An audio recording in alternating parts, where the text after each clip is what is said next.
Hola, soc Ricard Garreta de la Fundació Catalunya Estat.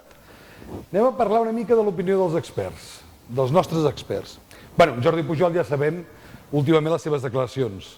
És un home que després d'estar governant Catalunya 25 anys es troba ara ja una mica amb la frustració de no haver arribat a portar Catalunya on es mereixia.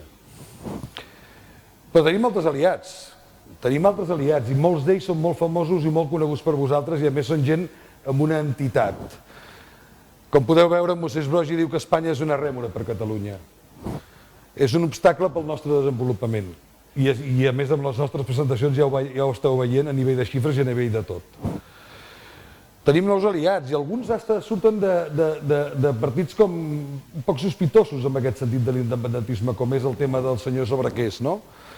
La societat evoluciona cap a la independència. De fet, la independència pot arribar abans del que la gent es pensa. I això ho diu un Jaume Sobrequés, poc sospitós de la seva independentisme. I també tenim molts altres que ja han viscut amb nosaltres durant molts anys i s'han fet catalans, que seríem els altres catalans que deien en algun llibre fa anys.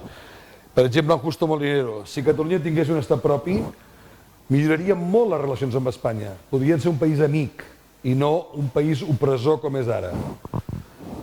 Esperem estar a prop sentats davant de l'ONU davant d'aquest lletrero.